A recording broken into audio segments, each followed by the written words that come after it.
ladies, it's Reese with Pure Pilates. I'm just coming on here to, I guess, tell y'all my background, my story. Been a long time coming, so yeah, I think it's important for y'all to understand my knowledge, where I come from, especially related to why I got into Pilates, why I'm so passionate about it, what it's done for my life, and just overall, like, why it's important to me to share these values with my clients, including all of y'all. So for starters, I'm 24 years old. I have been in Pilates for about 4 years, going on 5. I've been working in a Pilates studio space for 5 years. I decided to go through training following me actually first discovering Pilates, and it was kind of a quick process. My background is in competitive and collegiate cheerleading, and back in 2018, I actually suffered a career-ending injury. I dislocated both of my elbows and was completely immobile for a few months. Had to depend completely on my surroundings, my parents, my friends, extended family, my current husband, who was my boyfriend at the time, to do literally everything. And I had to relearn how to open water bottles and just to, in general, how to, comfortably drive again, because I didn't have a full extensive range of motion in my arms. I saw an occupational therapist for about a year. And then following that, I went and got back into fitness and kind of just sat back and realized that I couldn't do what I had always done prior to this injury. So that was like not just cardio, but just weightlifting, any kind. I was never really a big heavy weightlifter, but I did use machines, and I would do bar classes and stuff that would like really target those tiny muscles and stuff in your arms. And every single time that I would leave any form of exercise, I would come home and just kind of feel defeated, because I didn't feel that I could get the most out of my workouts anymore, just related to my injuries. And so this kind of led me to talking to one of my friends who was in the Pilates industry already. We had been childhood friends, and she had started working at a club Pilates. So her story is very similar to mine in the fact that she was working there, got trained through club Pilates, and then started teaching. However, whenever she told me about it, I was kind of not super receptive of it. I was like, yeah, sure, I'll try it out. I didn't know anything about Pilates. I took my first class, and I was like, whoa, this is actually not at all what I thought it was. I think I was just like everybody else and thinking that Pilates was like yoga.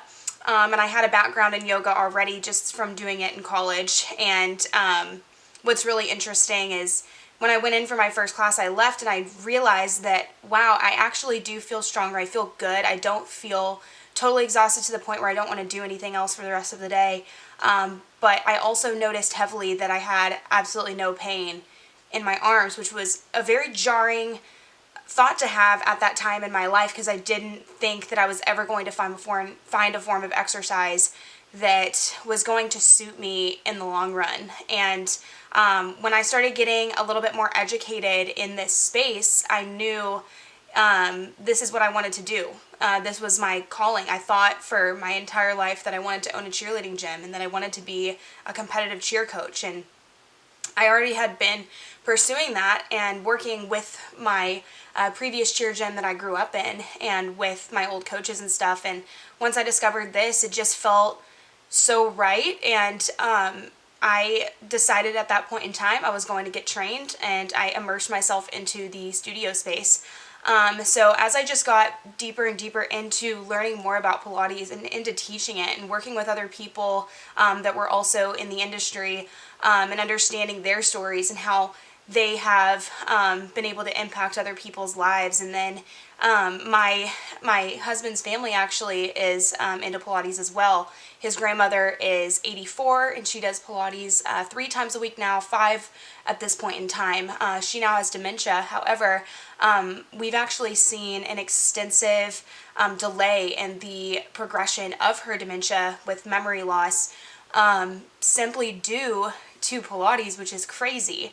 And just over this long period of time, just getting to see how my knowledge and my continued education has impacted all of the clients that I have worked with directly, has just kind of kept the fire going that I initially had.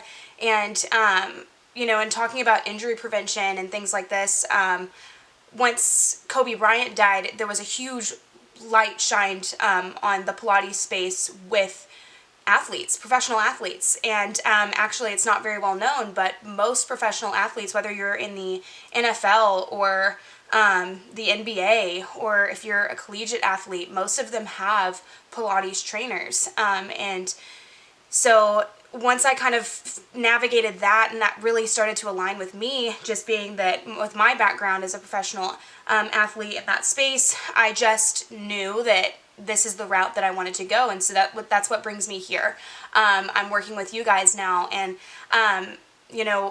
in the simple fact that I kind of wish, looking back, that I knew about Pilates. I think that a lot of the injuries that I sustained, which were very crazy and avoidable injuries, could have absolutely been avoided if I were to have been taking care of my body outside of those practices and outside of the gym and weight training and cardio with Pilates, because Pilates does actually support those stabilizer muscles, which I'll get into in the slideshow that's coming after this video a little bit more. Your stabilizer muscles do 100% impact your primary mover muscles, like your biceps, triceps, your quadriceps, like all of those things that you are regularly using in your sport and also in everyday life. And it makes those movers actually work better and more smoothly and perform to their highest potential, rather than just working out your primary movers, which is strengthening, yes, that, but you have to think about it as like the gears in a well-oiled machine. If you don't have the screws, the nuts and bullets, that machine's not going to run. And those stabilizer muscles, they absolutely help stabilize, of course, stabilize, help the machine run efficiently and more effectively. And so, yeah, I hope that this slideshow gives a little bit more insight into what exactly we're working in Pilates, and then I also hope that you're able to gain that body awareness that would have been so beneficial to me, but you are still so young. You're in the process of being the best you can be in your sport, and so I think the earlier you apply this to your life, the more longevity that you will have in your sport to come, and the better that you're just going to get in the future. So, the best of the best professional athletes like Kobe Bryant were doing Pilates religiously, and it wasn't just for no reason. It wasn't just because it was for fun. It was because of 100% injury prevention and to maximize their performance in sports. So if y'all have any questions, please drop them down in the comments below. If y'all want me to elaborate on anything else, I'm more than happy to do so. But yeah, that's just a little bit about me and why I do what I do and how it can impact you. And yeah, thank you so much for trusting me to be your instructor and to share this knowledge with you. I'm so grateful. Bye.